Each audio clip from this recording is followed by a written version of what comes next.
This video and many more are made possible by viewers like you.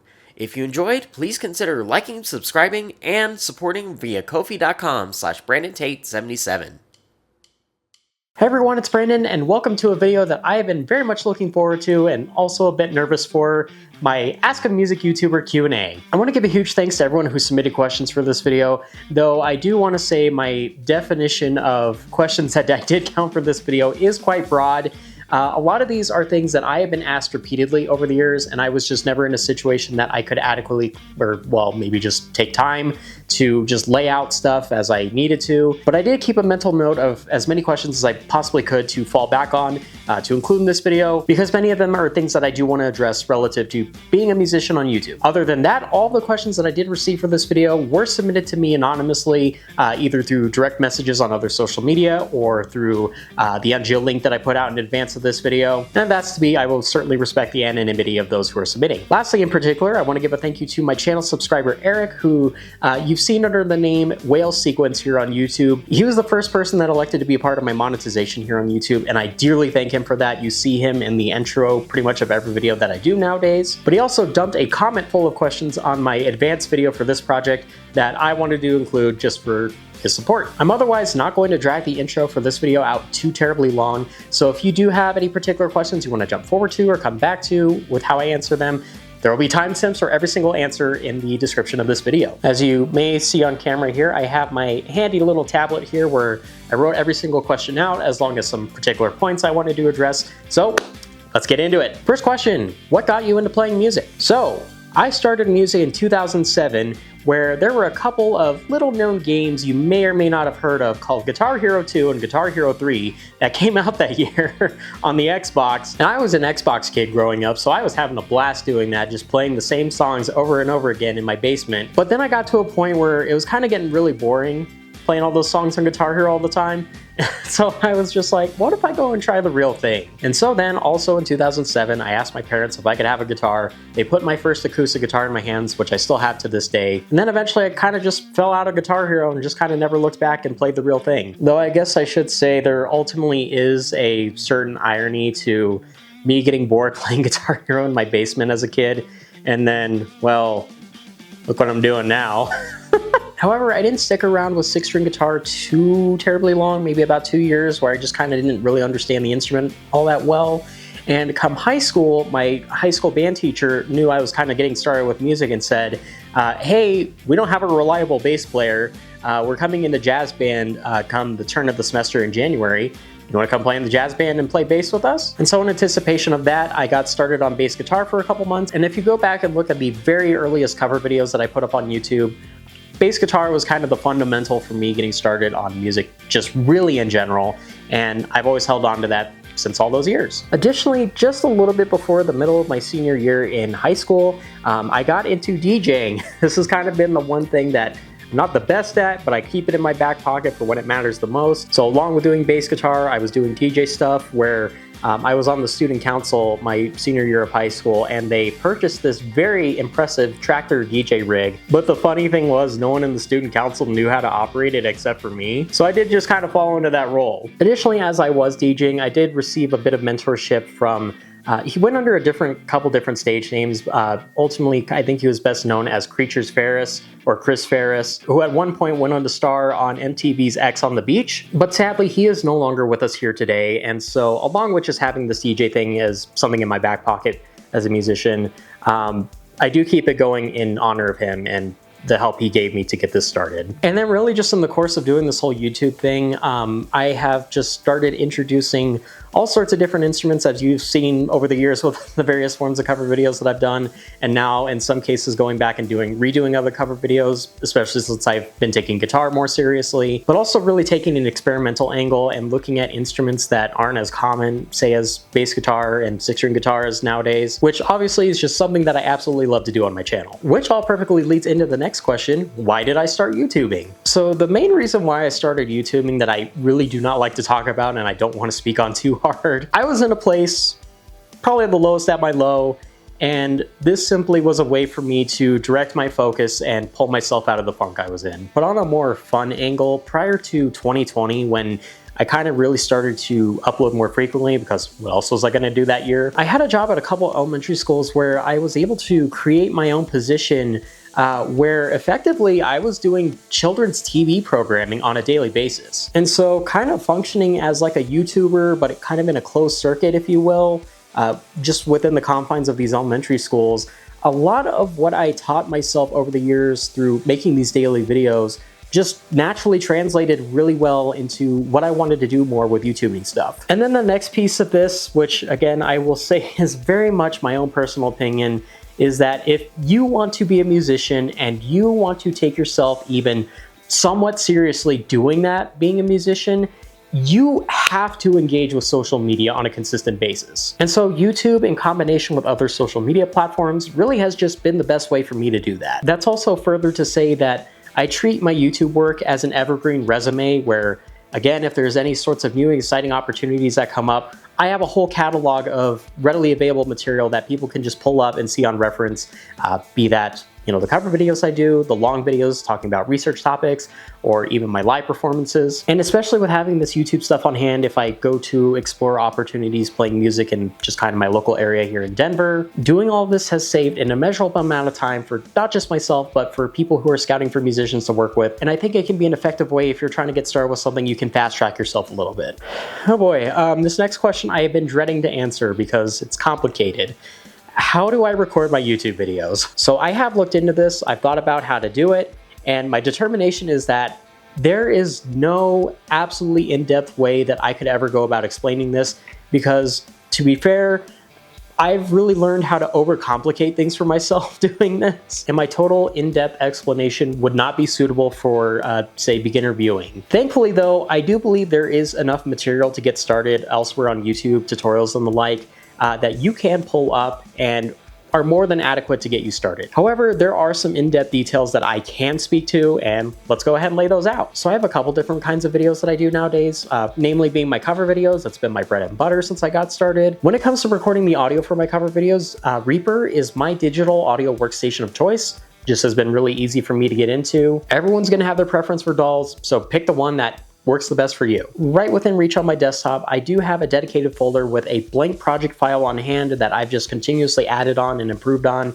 but it's something that I just fire up whenever I want to get a cover video started, and I start from there. And that's further to say I have dedicated track folders for, say, distorted electric guitar, clean electric guitar, acoustic, so on, bass, what have you. Anything that is going to have like some rhythm guitar, say, in it, is going to have a left, right, and center track. And yes, I go in and I do individual takes for each of those tracks. I don't do any copying pasting because that's not the way you do that. Naturally, with that, any sort of like lead guitar parts or anything similar to that, I am going to put just on a single track on its own. Additionally, and as well, when I do bass guitar, that's also going to just be on a single track. And since I do plenty of, say, piano or synthesizer stuff nowadays, I record specifically with MIDI controllers. So my computer is operating all the software synthesizers from the computer, not within the keyboards rather. And what I really like about recording with MIDI for, like, say, cover videos is that I don't have to, like, figure out my synth sounds out right then and there as I'm doing stuff.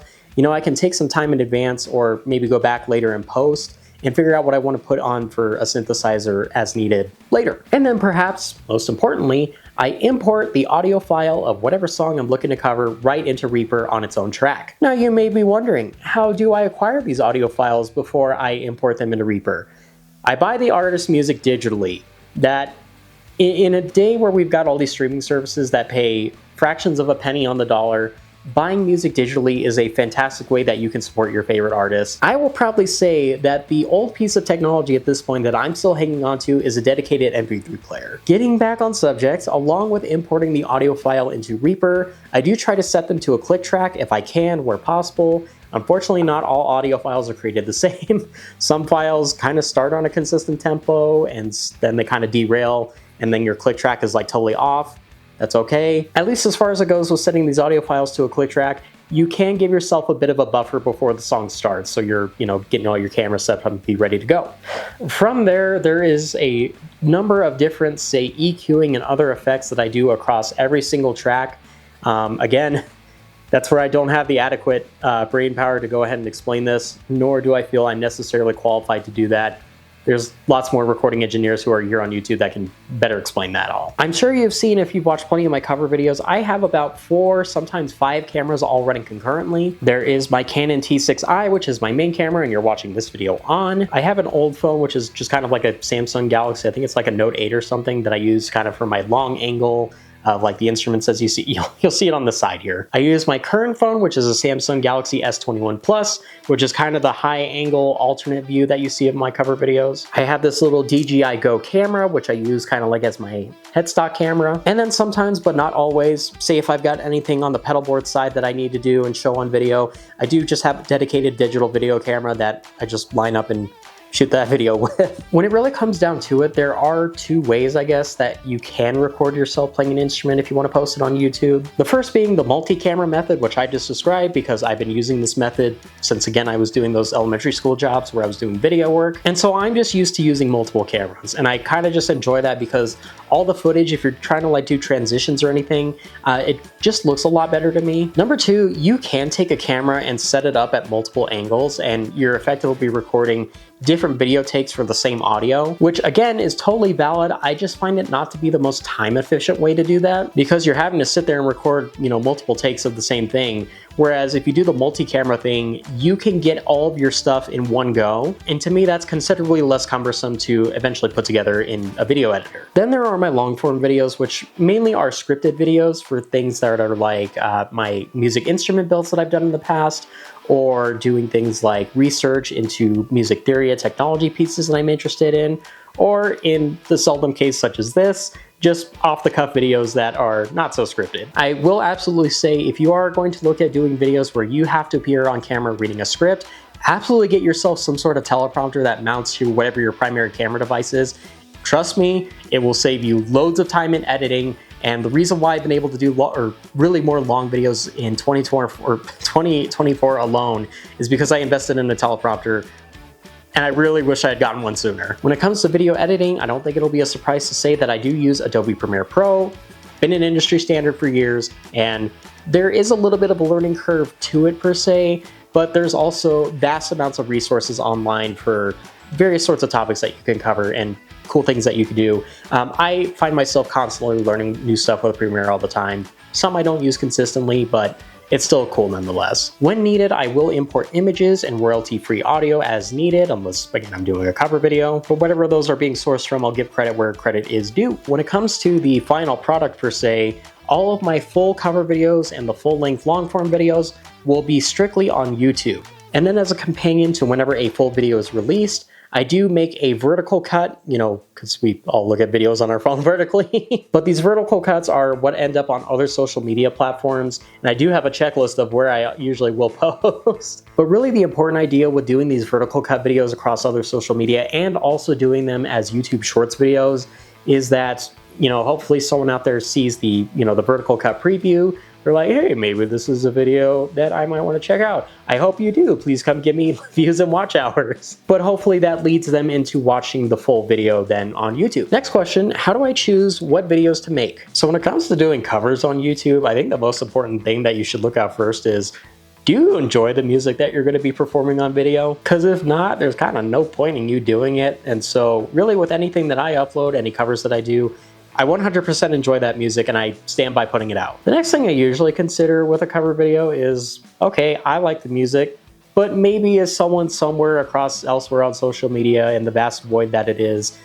someone going to get a chuckle or smile and then hopefully give me social media engagement if I put that video out? Not saying that that happens in every case, but definitely is an important factor for me. But since there have been situations in the past where other YouTubers have called into question, say, someone, speeding up their parts or something like that, or not representing their actual musical ability authentically, I also look at, when I do cover videos, I look at this and say, what are all the things in this particular song that I could actually play live if I was called upon to do that, with proper rehearsal and other personnel pending. But I will say that anything that I put out in a cover video is an authentic representation and an accurate representation of my musical abilities. I don't want to mean for that to sound like gloating, but You get what I'm going at. When it comes to choosing what long form videos I want to do, I really have 3 channels, and I've mentioned this before elsewhere. 3 channels here on YouTube that I take great inspiration from, those being Andrew Baina, Said Too Much Productions, and Rob Scallon. These channels really put the spark in me to really dive into exploring different music topics just beyond cover videos, and it's been also a fun way for me to engage just with a lot of thought around music stuff as well. But also, since taking the first steps to try and monetize my YouTube work, I also, and I do need to get around to this a little bit more, of putting long form video ideas up for a vote. I used to do this with cover videos some time ago when I was just on like Instagram and Facebook. That kind of seemed to go well, and I really want to try this out with the long form videos next. Which, stay tuned, at the time this video is going out, I will have a long form video that I will put up for a vote, and that'll be maybe coming out this month or sometime in December. Oh boy, if you have not been listening yet, turn your ears on, because this is definitely a very important one if you're going to get into YouTubing stuff. How do I handle copyright issues, particularly with my cover videos? Now first, let me give a full stop disclaimer that I am not an intellectual property lawyer or other qualified expert, nor do I purport to represent myself that way. The only things that I will speak to in this video are the things that I have directly observed with my own 2 eyes relative to my 8 years of doing this YouTube grind, and with a huge caution to say that if you're going to get into this, particularly if you're going to do cover videos in a similar styling that I do, your results doing this may vary greatly from what I describe. Again, YouTube, as much as I've enjoyed posting on the site for as long as I've been going, it's not perfect, and there's still a lot of issues that are still being rectified to this day, relative especially to like DMCA issues. And that's further to say, whether you're doing what I do and overdub, say, your own audio over the published song or whatever you're recording over, or say if you're building song covers entirely from scratch, you are taking a gamble every single time you hit upload with YouTube's copyright system and really other social media as well. Something I want to speak to from my early days of YouTube, though unfortunately I don't think I'll be able to find screenshots of this, but YouTube used to have this old repository system where you could punch in almost every song or almost every artist name into it, and you could check in advance if any particular song you were going to have copyright issues with once you hit upload. That being said, this little repository that YouTube used to do, it worked when it worked. There were numerous instances I found where there are just some artists that didn't exist in this repository if Content ID was going to be a thing for them. Maybe a whole artist's whole catalog just didn't exist in this. It was very still kind of dicey to use, and if your song or artist didn't show up in this repository, you were at the mercy of if your video just got automatically blocked or not once you completed the upload. That is to say, with the old way of doing this and what I see nowadays, that when you do cover videos, the availability of that cover is always subject to whoever owns the publishing rights for that music. However, and with the heavier frequency that I've uploaded with, particularly in recent years, quite honestly, I kind of don't see a lot of problems with how I upload my cover videos and how YouTube and Content ID react to it. I'm not sure if this is something that maybe TikTok actually helped with how popular songs can go nuts on TikTok and then kind of cross over to other social media as well. Maybe that's a possibility. But ultimately, every single cover video that I've uploaded is usually subject to a copyright claim, which is where the copyright holder of that particular audio, or that also extends the video, but not so much my dealings. The copyright holder pretty much says, yes, this audio is in your video, we're claiming it, and we're making it known that we're claiming it. But most of the time, what I've ended up observing is that they just say, yeah, this copyrighted audio of ours is in your video, but we're gonna let it stay there. You're just not gonna collect ad revenue on it. And since I'm still a pretty small channel at this point, not that I'm making ad revenue as is elsewhere on YouTube, it's kind of like, okay, sweet.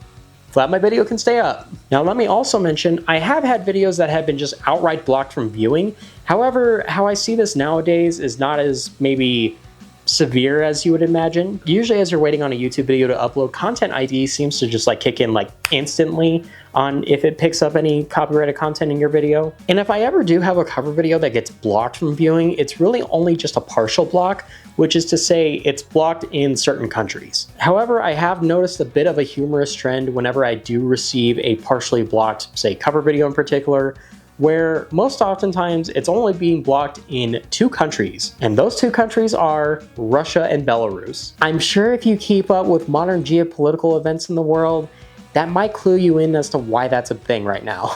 I have also noticed when I do my vertical cut preview videos that go out on other social media, this varies wildly. I have particularly on like Facebook when I do my vertical cuts, I've had little notifications that say, hey, this audio is muted.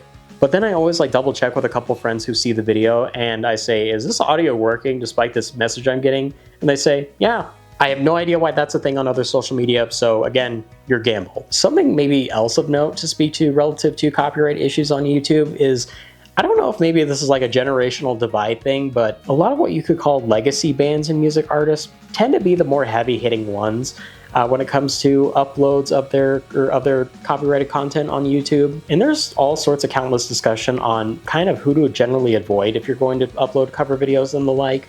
However, and as much as my mother would love for me to cover their work, the work of the Eagles and Don Henley in particular are the names that come up the most. Now, I know as a musician, you may be interested in covering, say, like a legacy band's work or the like, but ultimately you do need to understand still you are beholden to their wishes as a copyright holder. On the flip side of this, I think a lot of more modern bands have been a lot more receptive and appreciative of when they see fan covers come up. I've had plenty of instances of the band I've covered like just directly share my cover out on social media. One particular instance I had as of recent with this was with the industrial metal band Three Teeth, where I covered their very scary version of Pumped Up Kicks, and they shared it out on the Instagram story on Halloween night, and I was like, oh, that's awesome. Currently though, my all-time favorite instance, say, of a modern band being really appreciative of me doing a cover of their stuff is when Christiana, who is the singer for the Greek gothic metal band Elysian, reached out directly to me on Facebook when they had an album release, spoke well of my cover, and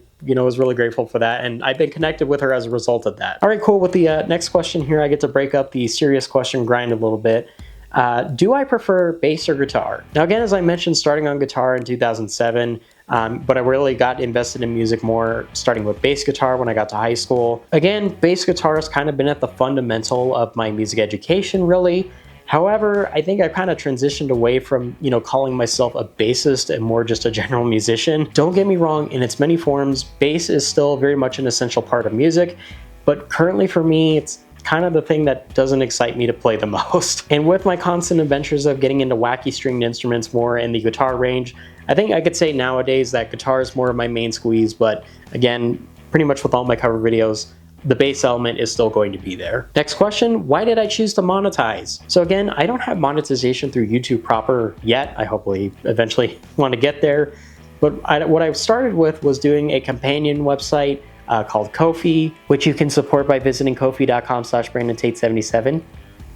But what really drove me to do that is, as much as I have fun doing YouTube stuff, it's also kind of become like a second job to me, and it's kind of like, okay, with the amount of time and effort that I invest in my projects and how they turn out nowadays, it would be nice to get paid for it. I had no expectations for when I launched my monetization through Ko-fi that it was just going to take off right away. Again, I have that as an option of if people genuinely enjoy the work that I do here on YouTube and want to support it, that's a great option. Next question, how do I handle negative comments on YouTube? So an unfortunate reality that exists across not just YouTube but all social media is that if you are going to post stuff online, you're going to get negative comments on stuff sooner than later. But the large majority of the comments of stuff that I post online are positive, and of course I'm really appreciative of that. But when it comes to having to deal with negative comments, I think probably one of the best things you can do for yourself in that instance is set your bar high as to what qualifies as a negative comment that is actually worth responding to. If I do get a negative comment, if at all, the large majority of the time it's either someone saying, I don't like this, and I'm like, okay, good for you. Can't get everyone to like it all. Or if someone comes with a comment that really kind of reads in the tone of, actually, yeah, I'm not gonna read that, I'll be honest. On a more serious note, in the age where really sketchy YouTube partnerships or sponsor partnerships are kind of a thing, I would totally expect to receive blowback if I took on a sponsorship from a documented or well-documented sketchy sponsor source or whatever. But also with that, if I do get approached with a sponsorship deal, I'm going to take some time to research that myself as well. As a partial extension of this train of thought, I do have not necessarily some negative things that I have issues with, but more kind of some pet peeves with comments that I have. And my comment pet peeves really only boil down to two things. One, again, I always appreciate supportive comments, but please do not address me as kid. Well, I'm certainly glad if you think I have a youthful appearance. I'm almost 30. I am not a kid.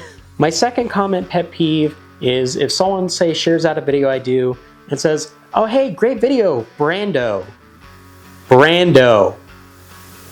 Brando." Again, I will always appreciate if a video is shared out with a positive comment attached to it, but my name is Brandon. There is an N on the end of my name.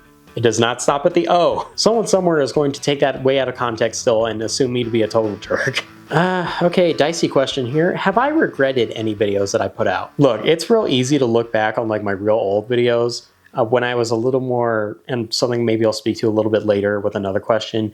Watch how just kind of awkward I am in these in a lot of my old videos. It's real easy for me to look back at those and cringe just absolutely really hard. But also that was just from a time where I didn't have YouTube figured out, and still I stand by those videos that are really old. However, I have pulled some cover videos in the past just as I had come to find that my personal moral alignments did not suit that any further with that, or with the artist that I had covered in that video at the time, and I didn't feel it was good to have that video be me purport that as a representation of myself. There's always the inner conversation you have to have with yourself of, can you separate the art versus the artist kind of thing? Generally, my answer to that is no, or at the very least, the degrees of separation between an artist and their art is very small. However, what has always kind of sat worse with me is if I have to take a video down because I had a collaborator that I worked with in that video for whatever reason, and that collaborator has done something very questionable, to say the least. I do pride myself on being generally very open to doing collaborative video projects. However, I think I have gotten more stringent about, vetting collaborators if I think it's a good idea to work with that person or not. And if there's any sorts of qualms with me saying that, I just simply would say, think of it also like a job application where, an employer is going to maybe hopefully do their due diligence to look into an employee's background and make sure they aren't hiding anything that is worth not bringing that person on for. All right, that got dark, so we'll turn to a fun question next. Do I have any hobbies outside of music? Absolutely. I've spoken to it already with getting started with Guitar Hero, but I still to this day very much love video games. Probably right now I am very heavily invested in the fight for managed democracy against the automaton and terminid scum. If you saw my Halloween pictures from earlier this year, you wouldn't be surprised to know that I am very much a fan of Agent 47 in the Hitman series. I've been really invested lately into the World of Assassination trilogy, just having all sorts of fun working through that. You will never catch me playing a fast-paced shooter along the likes of Call of Duty, or if we want to throw like Apex Legends or Fortnite in there.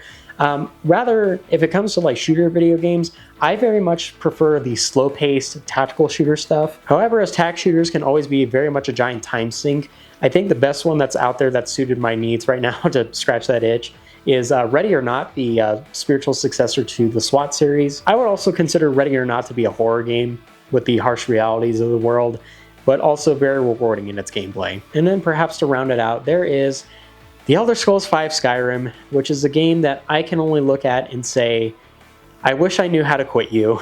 And then there's also some miscellaneous other games that I'm into. Recently just reinstalled Ace Combat 7 and Project Wingman. MechWarrior, I've kind of been doing that on and off since I was a kid. And then also I just have Alien Isolation installed right now, slowly but surely working through that. This year in particular, I rediscovered Magic the Gathering by the way of my best friend Caleb. He got me into the Commander format, and I've just been having an absolute blast with that. I didn't realize that was a thing with Magic the Gathering, but really what's been exciting for me is just kind of using the singleton format of Commander and also Brawl if we're talking playing on Magic the Gathering Arena. I really just love how dynamic one game of Commander or Brawl will be to the next. I would also speak to, I grew up as a Yu-Gi-Oh kid, and when COVID was a thing, I really got back into Yu-Gi-Oh. However, Yu-Gi-Oh is a complete mess right now, and I've really gotten away from that.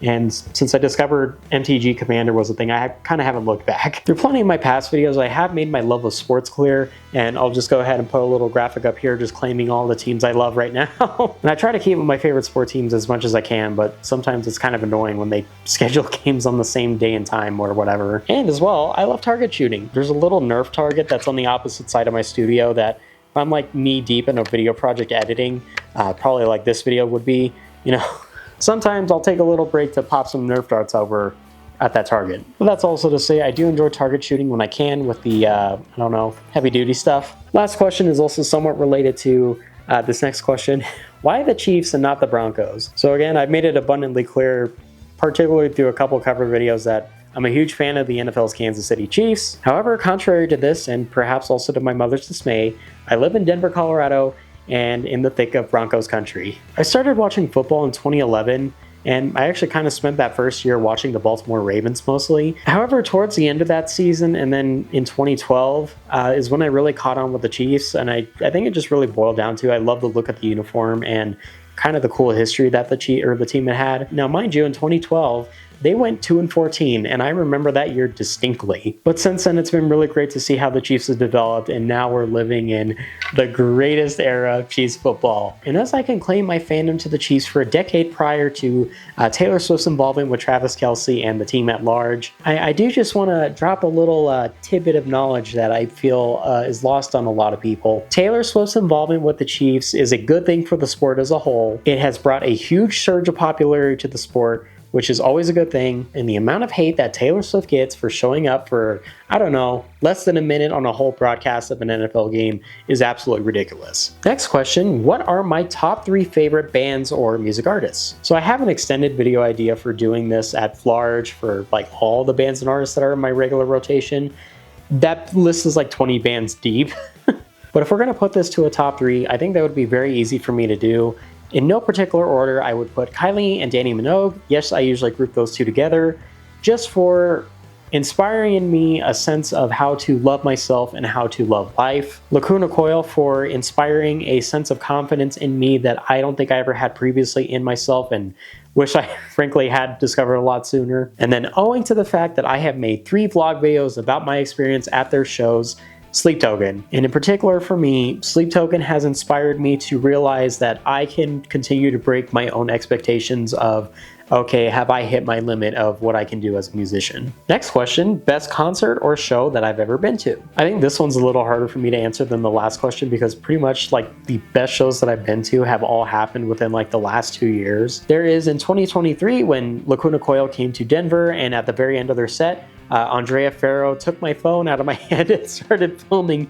That video's still up on my channel if you want to go see that, but started filming around the stage. There is the Creed reunion tour, which I saw earlier this year with my mother and was an absolute blast, and glad that I could give that to her as a Mother's Day present. But ultimately, owing to the fact that I have a whole vlog video about this show, I think my absolute best show so far has been seeing Sleep Token at Red Rocks. That show alone was probably one of the most inspirational things that I think I've just been able to witness, period, and something I hold greatly dear to my heart. However, you could very well ask me this question come April 2025, once Kylie Minogue comes to Denver, and I'm going to absolutely lose my mind because I have been waiting on a show like that for ages, especially from Kylie, and to say I'm excited for that one is an understatement. And then the last question proper I have for this video is, clearly your favorite color is pink, right? You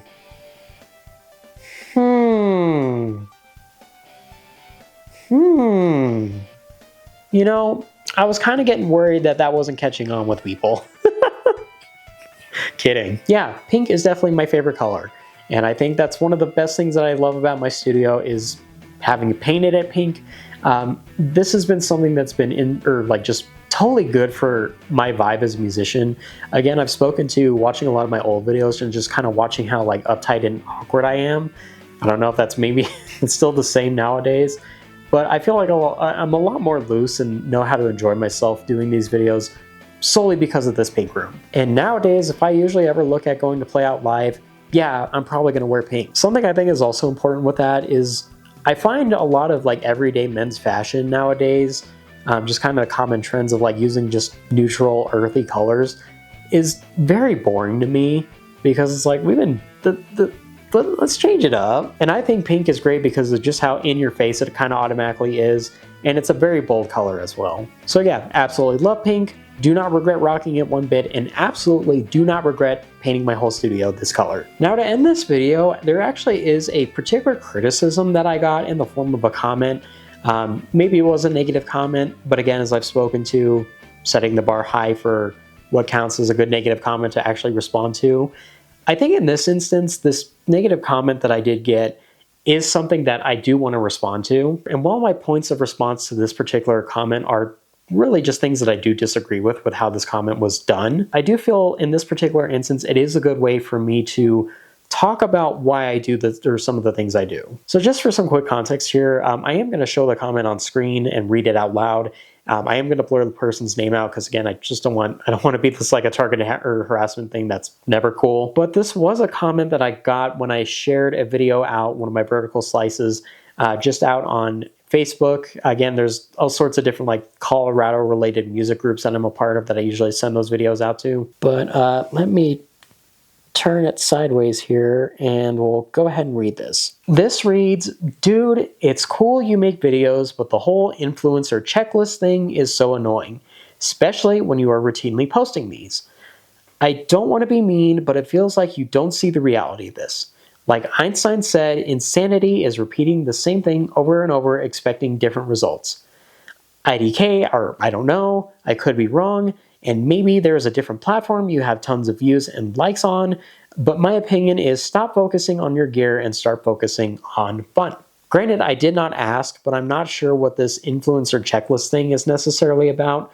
Maybe that is to say if with how I kick all these videos out to all these different Facebook groups, or how I just kick out my vertical slice videos on really all sorts of different social media all at once when I do have a video upload I complete. But I will say I have a checklist for how I share these videos out when I do them, just because I take a very calculated approach to everything that I do on YouTube, and that's kind of just who I am. And I think this would hold up very well if you did ask many other people that I'm connected to directly. They would say, yeah, I if we want to phrase that, I take my time with how I plan my actions. As I spoke to earlier in this video of why I think it's important that if you're going to be a musician, you do need to engage with social media consistently. YouTube is a grind and you very much have to commit to it in the face of watching projects fall flat on their face sometimes. Now, of course, again, I take pride in all my videos and there are things that I want to share, but I do look at it and there's plenty of times it's like, maybe I would have gotten this into a lot or a bigger place, subscribers or view counts or whatever, maybe sooner if I had done something different.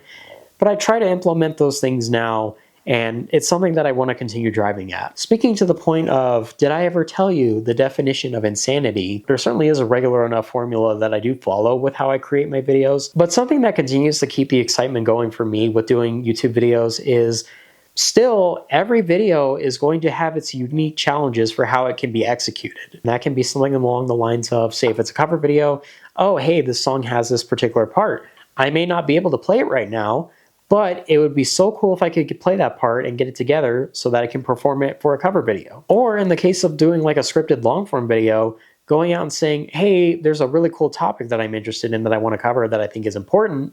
People want to know about music stuff, but maybe what are all the nitty gritty details that I maybe even didn't know about in researching a video that are definitely worth including. If we look at insanity as doing the same thing and expecting different results and, growing to a point of being dissatisfied with that, currently for me, that's called playing out live. Let me make it clear that's not an admonishment to any musician that I have worked with in a live music setting before. But for me, especially looking at perhaps maybe the last 2.5 years, I've gotten to a point where I know a lot of people put a lot of emphasis on playing out live and doing that consistently.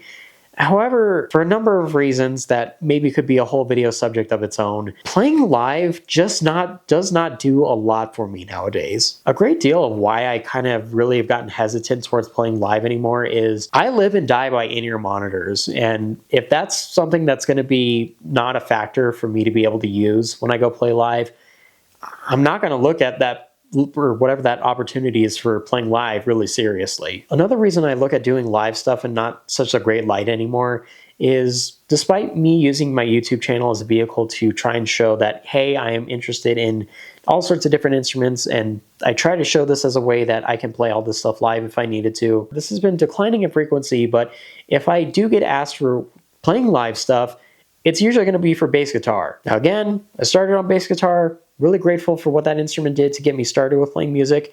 And I know this puts me in the position that I can never complain about having a lack of opportunities to play live, but playing bass live anymore has gotten very monotonous for me and again, isn't doing a whole lot for me there. But as much as playing live can still be a very fun thing to do, it seems there's always just like a recurring set of challenges that come up with playing live. It's not anything like a fun challenge to conquer, but more like, we're dealing with this again. Now, have I totally ruled out playing live ever again? Absolutely not. But for me, how I kind of take the approach to playing live stuff and kind of get past some of the monotonous insanity that comes with that is trying to craft my own unique opportunities for how I go about playing live. Plenty enough people know that I started a Royal Blood tribute band. That's probably maybe the only instance right now where I do want to play bass live, but it's also because I created a very unique way for myself and a challenging way for myself of how I want to play bass live. And another angle of this is, while playing in like cover and sometimes tribute bands can be very profitable, which has always been nice, still there's been enough monotony for that angle for me that it doesn't excite me right now. I think the prime angle that I'm taking anymore with wanting to play live, if at all, is finding ways to create my own opportunities for stuff that is going to challenge me, whether that's creating cover tribute projects that I'm playing guitar on and not bass because that's more of my interest nowadays. Or, and with all hope still held high at the moment, I really want to try getting onto the original circuit again. Now, doing original band stuff definitely comes with a whole host of expanded challenges and a lot of more steep uphill grind to do. But right now, that angle seems to me like a whole of a hell lot more fun to explore and try to see how far I can push the ceiling of, starting something like that and seeing how far it could go. I kind of want to jump ahead to the very end of this particular comment and also address this notion of stop focusing on gear and focusing on fun. I'm not, again, sure where this may be coming from as well, but the focus on gear for me is a great deal of the fun that I have with doing YouTube stuff. And of course, to just understand that the parameters of what we define as fun is a very subjective thing inherently, I think ultimately just to say to that is, I think relative to this comment, we're operating on very different definitions of what the word fun means and what that entails. And then the last thing I wanted to look at this comment was the notion of getting views and likes across different platforms. Maybe I do well on others, so on and so forth. So again, still at this point, I'm a small channel and I'm just kind of largely chucking around stuff and seeing what sticks. But probably one of the most exciting things that I look at relative to the monotony of what you can do performing live in your local area kind of eventually gets burned out with. One of the most exciting things for me doing YouTube stuff is looking at the potential of where, even just the potential of where videos could go and who sees them all across the world. And something that should come eventually with investing in a YouTube grind is the feedback you can receive is much more dynamic than, again, just turning up, performing, putting on a good set. Again, you should always give it all when you're playing live, but doing a good set or doing a good show and just hearing, great set, bro. Right now, I really like engaging with people across social media and YouTube because plenty of people have given me great comments on angles that I didn't cover, say like in a long video or stuff in a cover video that I maybe didn't consider. Now, as I've shown already, the image that I just pulled earlier was from my YouTube analytics page, which thankfully has enough of a detailed breakdown as to where my videos are being seen across the world. Another thing you can look at with YouTube analytics, as I've just shown like my top performing countries worldwide from my channel across its whole lifetime, is you can also look at your top performing cities. Now, granted, this does not quite calculate as accurately, I don't think, relative to your total channel views. If you look at this and see the view counts per city and you're looking at the total views, you're obviously seeing that the math is not mathing there. But as we look at the analytics that I do have available for my top performing cities here on YouTube across my channel's lifetime, and mind you, again, I live in the Denver, Colorado metro area.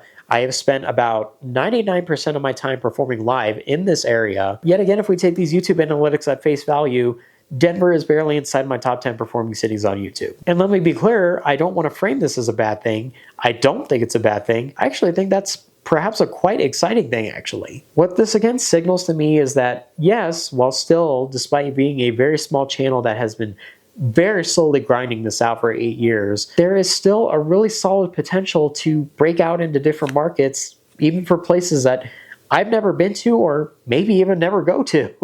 That is something that really excites me with doing YouTube stuff, and that is why I will continue blasting my videos out any which way I can. With that, I think that's the perfect place to go ahead and end this video.